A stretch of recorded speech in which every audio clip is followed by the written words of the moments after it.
Hi everyone, welcome down. I'm Jamie Millar, a PGA teaching professional, and today we're going to talk about a couple of the most troublesome clubs for people in the bag. We've got my 4 hybrid, and then I've got my 5 wood, so fairway wood. Often people struggle to get these ones in the air or go the distance they want, and we're going to talk about a couple of the common pitfalls that we see when it comes to these clubs. Let's get started. So the first thing to look at is the club itself. One of the big things that people struggle with, and you would have heard me say in the intro there, is that I've got a 5 wood. Now, a lot of people have 3 woods. Now, the reason I'm talking about the club first is because when we look at the loft that we've got on the golf club, a lot of the issues stem from the amount of loft that people have on these golf clubs. It is a long golf club, small head, not a lot of loft. And when we have that combination, people tend to try and compensate for that by throwing in various mixes of different things to get the ball to do what they want, and these kind of compensations are what cause the issue. So the reason I have a 5 wood is because the way I deliver the golf club means that I don't have enough loft to get the golf ball airborne and to get the golf ball to go far enough that it actually goes further than my hybrid. So one of the things you need to do is make sure that if you've got a 3 wood, you've either got enough speed to get the golf ball airborne, or you deliver the golf club with enough loft to get the golf ball airborne. So often what I find myself doing in lessons is telling people to get rid of the 3 wood and just keep the 5 wood, or try and maybe look at a 5 or 7 wood as an option instead of having the 3 wood in the bag. Just something to bear in mind. Once we've determined that you've got the right club in your hands, so once again for me the 5 wood, then the next step is how we go about playing these clubs. So often, because it is a bit like a driver, this fairway wood, in terms of it's a long golf club with a big head on the end, although small in the driver obviously. The issue arises when we try and get the ball airborne off the ground. Now often off the tee, most people don't tend to have too much trouble. If you do have trouble getting the ball off the tee with a fairway wood, maybe go and see a coach and get some lessons on potentially why that might be. But today's video is going to focus solely on getting the ball off the ground into the air with these clubs.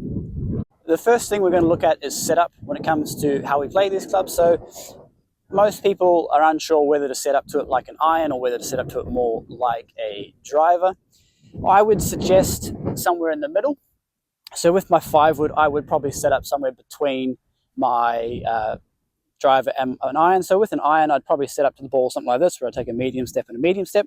That would get the ball somewhere near the middle, just slightly ahead of the middle of my stance. Now with the 5 wood, I'm going to do something similar, but I'm going to take a much smaller step with that front foot. So the ball is kind of in between the middle and the very front where I would have my driver. This allows me enough time to get the golf club to still be traveling downwards to make good contact with the ball, but also allow the club head to catch up slightly with the handle of the club and give some loft to the golf club as well. So let me just quickly demonstrate what I mean.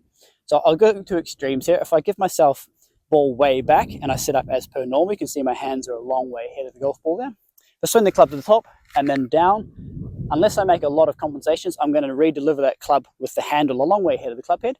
This is going to take loft off the club and the ball is going to go straight down to the ground.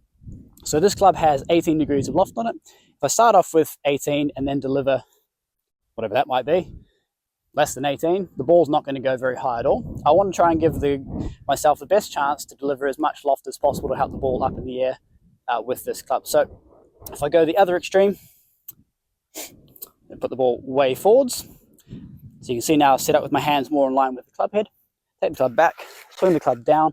The club head has got time now to catch up with the handle. I've got a bit more loft on the golf club.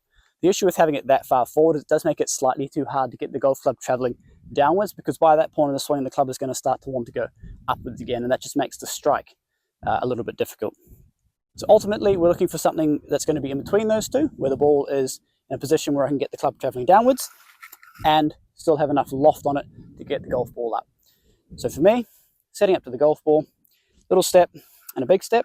Again, that gets the golf ball somewhere between the middle of my stance and that front left heel there, allowing me the time to deliver the appropriate loft to the golf ball.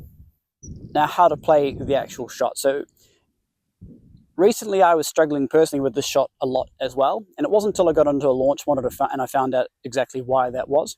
Part of the reason was my club was actually traveling a little bit too much upwards into the golf ball.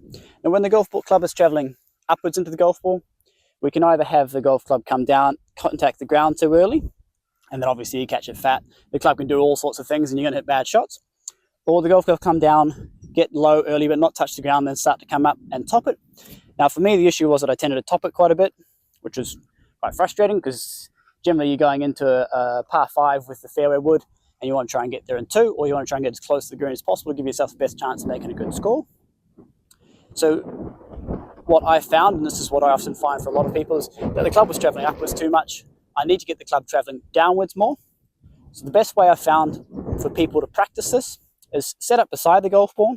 I'm going to take some practice swings. It's going to be full intent, as you would be trying to hit the golf ball. And we're going to try and get the club to come down and make contact in line with, just slightly ahead of the golf ball. I'm going to try and make the club make contact with the ground in line with, just slightly ahead of the golf ball. Okay, it's not too bad, but I'd like to get a little bit more contact as someone who tends to top it. And again.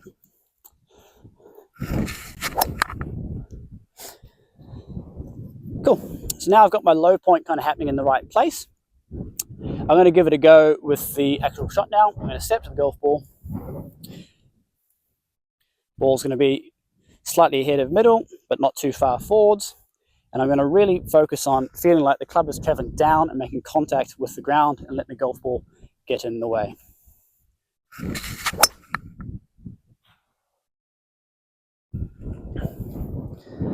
Not too bad. I got good contact with the ground, maybe a fraction early, but I'll take that considering what I was doing before, where I was topping the ball.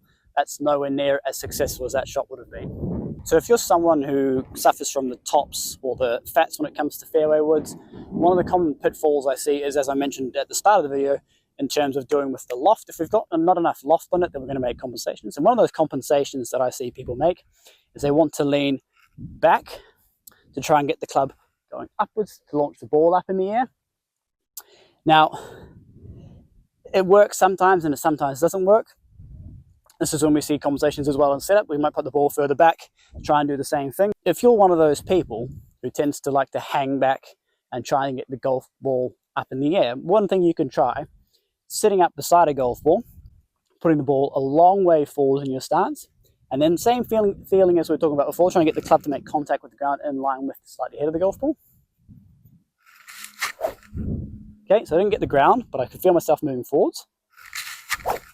Still didn't get the ground. One more go. Oh, just clipped it.